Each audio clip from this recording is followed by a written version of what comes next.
Hey guys, welcome to 6 Minutes for Friday, August 12th. I'm Jason Fulmore, SC Russell, and today you're tuning in for the Georgia 3A preseason rankings as done by Fat and Scrappy's Lucas DeSilva.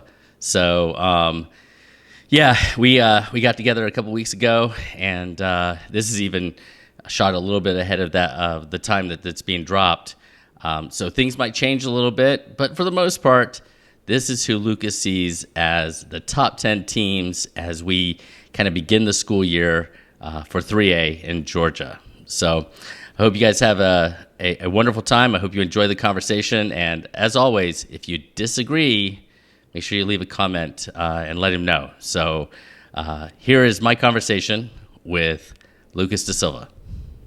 Welcome to 6 Minutes. I'm Jason Fulmore, SC Russell, and today here with Fat and Scrappy's Lucas DeSilva. Welcome. Welcome to my home, actually. So welcome to your, welcome to my home. We are breaking down the rankings, really early rankings. Really, really early. Kind of calling my shot really early here, but. All right. So these will be the team rankings, and what we'll do is we'll go with after this video. I'll add a different video talking about specific classifications. But we're opening this classification, or opening this video, and opening all the videos with a general methods, right? Explanation. How in the world, because Lucas doesn't do duels and tournament rankings. He does one ranking. And for some reason, he's using decimal points. I mean, I didn't know Lucas knew decimal points. I don't. You ask my math teachers. I don't. I'm not very prolific with them. But so what's funny about this is this is great storytelling because the viewer knows what video they're watching. We don't. They could be watching 3A for all we know. But that's right. They could be. Anyway, so basically, the way I do this is I look at a team we'll look at a case randomly, Buford. I'll give them a score for duels out of 5 with decimal points. And I'll give them a score out of 5 for individual with decimal points based on their performances, their lineup, and as the season goes on, these scores will fluctuate. So this is going to be a fluid list. This is currently going into the season with what we know. 5 points is the maximum for duels, 5 points the maximum for individual. Put those two together, you get their power score out of 10. Okay. And then it's just pretty simple, highest score in 1, so on and so forth. Now, can two teams, say Camden and Buford, both get a 4.9? Yes. Both get a 4.8 or whatever the case is? So the way I think it is when it comes to duels... So it's not like you get a certain points for first and second and third. No. Like if you're in duels and you're beating most teams by 45, 50, if you're just dominating teams, you're going to get a 5. There could be 3 or 4 teams. In fact, I think I have 4 teams in my list across the 7 classes that got a 5 in duels. I think there's 4 of them, if I remember correctly. So it just kind of depends on... It's relativity mainly based on how they do against, their competition. Okay, all right. So we're gonna now jump into one of the classifications. Hope you enjoy it. And which one is it? Yeah.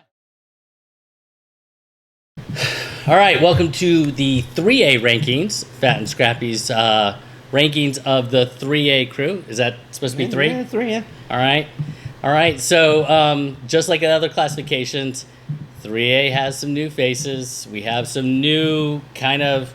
lots of interesting turnover. Yeah, lots of interesting potential matchups of programs that haven't wrestled one another before. And that, This whole class is popcorn. This whole class. This just makes it fun, I think. Exactly. It's fascinating, this whole classification. So let's go ahead and jump into the bottom 5 of our Fat and Scrappy's top 10. Because I don't know that I would have the top 10 the same way in 3A as Lucas does here. All right, so taking a look at it. Number 10 is Morgan County. Number 9, Pickens. Number 8, Bremen. Number 7, Adairsville. And number 6, White County. Yeah. All right, so yeah, those are some new faces to 3A. And new faces in the top 10, let's be honest. I mean... To see White County in front of Adairsville, that's a surprise. It is a bold call, I know. And in front of Bremen. Yes, I agree. And it's it mainly comes down to, you look at Adairsville, and I know Adairsville's in the number 7 position. As I continue to talk about in these rankings, my number 7 spot in a lot of these classifications has accidentally become my prove-it spot, where it's teams that, for one reason or another, have a lot of questions about them. Adairsville, you graduate a good bit. The region is now different for Adairsville. I mean, you look at their region now. That's true. You're sitting with Bremen, with Gordon Lee, with Ringgold. You're sitting in a different region now. They have to prove. And I feel the same way about Bremen. Or Bremen, however you want to say. I think it's Bremen. Well, okay. Somebody correct him. Yeah, please. It is a German. It's German, right? Sure. We'll go with that. Pretty sure it is. Go ahead. So yeah, with Bremen, like I said, you have to replace a Brandon Sauls. You have to replace. No doubt. You have guys to replace. So in this singular position, now you have Coach Armas there. Yes, and Armas can coach his head off. That is right. that is the least of the concerns with the Bremen Devils. But in this single case, 7 and 8 both kind of fell in to be prove-it spots. And when you look at the points that I gave, White County's on 5.2, Adairsville's on 5, Bremen's on 4.8. 0.4 separating those three teams very easily changed with one kid.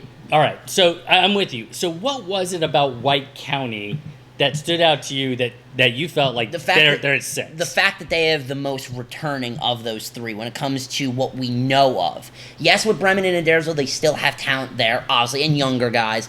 But with some of them, we don't really know what we have yet with them. Okay. With White, we know what we're getting, and we know... Assuming everybody returns and everything else. That's always the assumption you make. And you look at White County, you look at their region, you have Gilmer and Lumpkin, who we'll talk about later. But right, that makes it tough. Yes, it does. When you're looking at if they want to get in the top 5, yes, it makes it difficult. Now you have to knock one of them off. But when you look at the rest of their group, you have Wesleyan, West Hall, Dawson County. Okay. They are very secure, I believe, in that 3rd spot of that region. All right, so let's jump to the top 5.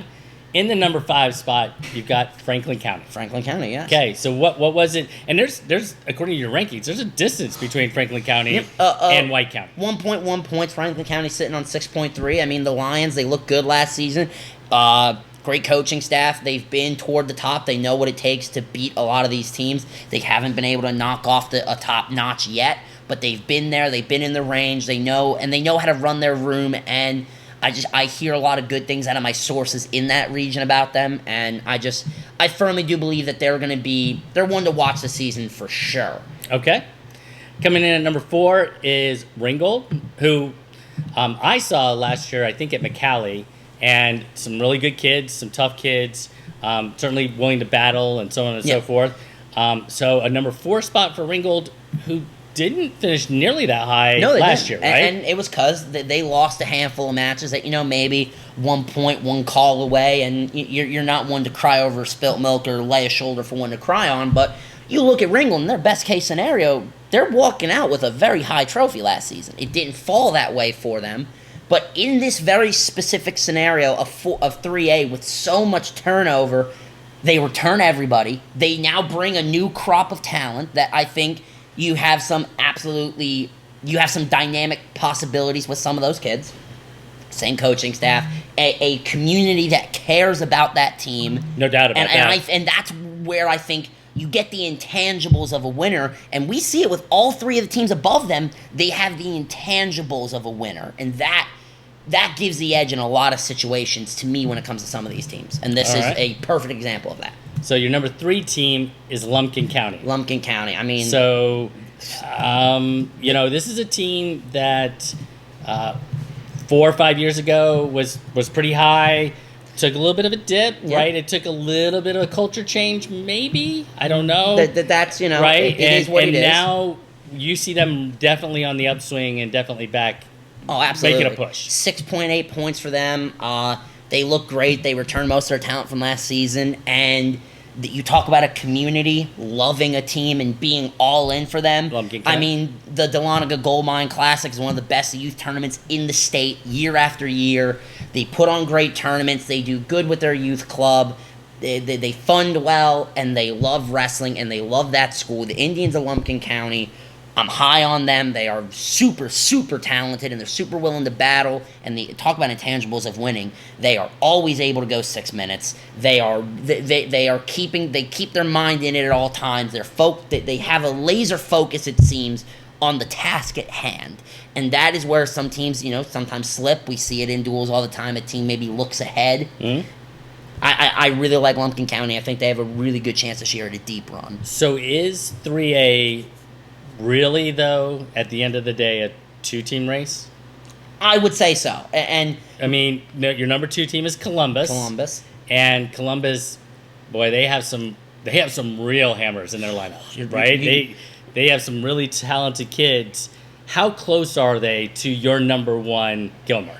They're 1.3 points out, but when it comes to a 1.3 point spread, while in typical scenarios that would be significant, and it is. It is significant. They're they're even in the way that they got their points. I believe that they had 4. No, I forget, but their points were split very evenly between dual and individual because they could do both. All they really need to catch Gilmer, at least individually for sure to me, in duels for this matter, is they need 1 or 2 more guys to step up, which is very possible. We see it every year with them where 1 or 2 guys at the start of the year you don't know them, then all of a sudden by the end of the year, end of January, start of February, you're like, oh, that kid can go. Well, and if you look at Columbus, they've got Nguyen, Secoy, McDaniel, Parsons. Sorry, Mason. Parsons. Mason can bang. He's a killer. So you got your individuals. How they fit those other pieces probably plays a huge role. They got a big 5 right now, 5, 6 guys that can bang. They need 2 or 3 more. You get those 2 or 3 more. If you could really to win a duel, to even be a real duel contender, to be a state champion to me, it goes class to class. In this scenario, you need about 10. You need 9 to 10 to be able to bang. Because if you have 4 spots where you're praying for not a pin, you have Win. You have Secoy. You can make it up. In theory, the theory's there to make it up, and the possibility is there. There's still a route. So for me, Columbus is 1.3 points out, mainly on the case of, do you have the 1 or 2 that do need to step up? Do they step up? So why is Gilmer 1, and what is it about them that you have them? They return almost everybody. They know. You talk about knowing how to win. They do. Gilmer, what was before Woodward Academy came through 3 or 4. No, 3A, right? 4A? No, it was 4A at the time, yes. Before they came through and started winning all these 4A championships, it was Gilmer who was the dynasty in that classification. They knocked off your Jeffersons and the Jefferson dynasty at the time. They then were comfortably in the driver's seat until about 2 years ago where they started, hitching, taking some losses. Last season, we know, to Rockmart and whatnot. But they're back. No more Rockmart. Well, they lost in the duel. Individual, they took care of business. You lost them in duels. They're gone. Sonoraville's gone. Yeah, which is weird because you usually think of Gilmer, Sonoraville, Adairsville, Rockmart. Those are all the teams that were all together. Now it's like now it's just Gilmer and Adairsville, and Adairsville is a little bit farther down the list with some real things to prove. So Gilmer is, I think, a comfortable favorite. They're probably my second biggest lock. If you gun to my head who's winning state titles, they're probably We won't do that. Thank God. They're probably my second biggest lock. There's one more ahead of them that we'll talk about later, but I really like what we see out of Gilmer. All right. So that is the top 10 in 3A. You want to give me a list of the top 10? Absolutely. Gilmer in first, Columbus second, Lumpkin County third, Ringgold fourth, Franklin County fifth, White County 6th, Adairsville 7th, Bremen 8th, Pickens County 9th, and Morgan County rounding out the top 10. All right, so the big question is, where did he get it wrong? Shoot him an email, direct message, comment below, any of those things. You can email me at sewrestle@gmail.com. Yeah, that's not really where you email him, but it's all good. You can send one, and I'll be more than happy to get it to him. Yeah, he's going to forward it to me. All right, so look forward to... check out one of the other classifications that we're doing right now, and then in a few months, right around October or so, I'm going to revisit with Lucas, and we'll see if any of his thoughts have changed as we get ready to kick the season off. Probably some of them will, probably. I would think so. Super 32, grappler, obviously. You'll have some time for an individual or two to make a performance. And who knows? Maybe we don't know about somebody who's moved. Right? Transfers is possible. I mean, look, the high school transfer portal is a thing. Whether we want to believe it or not, it is a thing. Unfortunately, it is. Yes, sadly, but it'd be what it be. All right, you guys have a good one. See ya. Bye.